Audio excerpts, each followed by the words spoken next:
What if I told you that your anxiety, your depression, your addictions, your OCD, whatever emotional or mental condition you're experiencing, it's not there because there's something wrong with you. You're not broken, you're not damaged. All of these conditions are there as an adaptation to something that happened to you earlier in your life. When I work with people, very frequently we're addressing some sort of trauma, something that happened to us that we didn't have the tools to navigate, and so we adapt to it in whatever ways we can. These adaptations are oftentimes some sort of limiting constriction that we go through. The most common trauma that I find is that when we were young, when we were children, we didn't have somebody to be attuned to our emotional experience, meaning there wasn't somebody who was connected to us emotionally. There wasn't somebody who could engage with and participate in our emotional experience. Our emotional experience. Okay. Now, this is very important because as human beings, we are born highly undeveloped, immature, and completely dependent on our caregivers to survive for the longest amount of time compared to other species out there.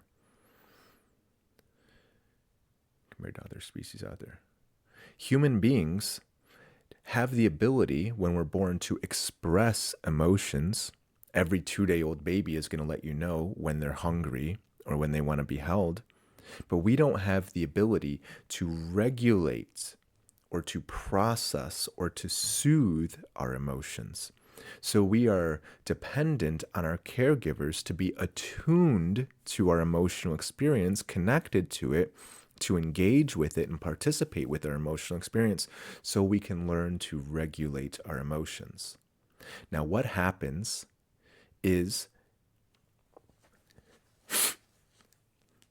now this trauma that I'm talking to is when that doesn't happen. And so we never learn how to regulate our emotions. What happens in this situation is that what happens in this situation when there isn't somebody there who's attuned to us to help us regulate our emotions is another emotional circuit gets activated. This emotional circuit gets activated anytime there is a threat to our survival. It's called the panic and grief emotional circuit, and it's oftentimes referred to as the call the loved ones home. What this does is anytime we need some call the loved ones home, we can see it in action when a baby bird falls out of a nest. It feels a tremendous amount of panic and it cries out. The mother hears this panic and says, "My baby's in danger." Comes, swoops the baby up, brings it back to the nest, comforts the baby, soothes the baby, and the panic resolves.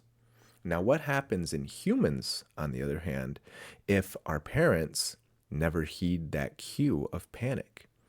For whatever reason, perhaps they're too busy, too stressed, too disconnected, too distracted with their own lives, dealing with finances and work and the latest episode of whatever show they're watching, that they can't attune to our emotional experience. Or maybe, on the other hand, they're very well-meaning, loving, caring parents, and they're indoctrinated and propagandized, and they're listening to their doctors and parenting experts who are saying, when your baby cries, don't hold them. Let them learn to be self-sufficient. Let them learn to self-soothe. They have to be independent. You got to go back to work. You don't have the capacity to care for this kid. In other words, that panic never resolves. Here's a research study done by a Harvard doctor that's going to show you exactly what happens when a parent is not attuned to their child's emotional needs. In the still face experiment, what the mother did was she sits down and she's playing with her baby who's about a year of age. I'm like a girl. Oh. And she gives a greeting to the baby gives a greeting back to her. Yeah. This baby starts pointing at different places in the world, and the mother's trying to engage her and play with her. They're working to coordinate their emotions and their intentions, what they want to do in the world. And that's really what the baby is used to. And then we ask the mother to not respond to the baby. The baby very quickly picks up on this, and then she uses all of her abilities to try and get the mother back. She smiles at the mother. She points because she's used to the mother looking where she points. The baby puts both hands up in front of her and says, "What's happening here?" She makes that screechy sound at the mother, like, "Come on, why aren't we doing this?" Even in this 2 minutes, when they don't get the normal reaction, they react with negative emotions, they turn away, they feel the stress of it, they actually may lose control of their posture because of the stress that they're experiencing. Okay.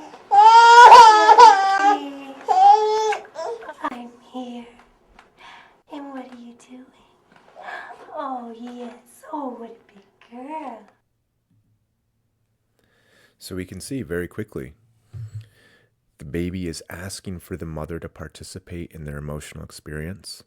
The mother is engaging and actively participating in it. They're touching hands, they're pointing, "I'll look, I'll play in this game, I'll connect with your emotions." And as soon as the mother stops doing that, becomes disconnected from the attunement of the emotional experience with the child, the baby immediately goes into a state of panic, is desperately trying to bring the parent back into her emotional experience.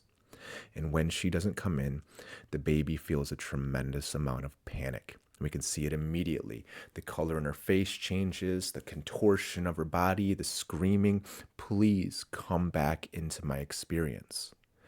Now, this will happen all throughout our lives. Maybe later in life, this baby comes to her mother and says, "Mommy, I'm scared." And what happens if the mother says, "Oh no, it's okay, there's nothing to be afraid of"? It's the exact same situation. This panic doesn't resolve. So if this mother in this situation was getting modern advice saying don't hold your baby, this panic stays up here, high baseline, it never soothes, it never resolves. And this becomes the baseline of what our experience is. And then later in life we say we have anxiety because we're always feeling panic. We're always feeling threats. We're always feeling like something terrible is going to happen.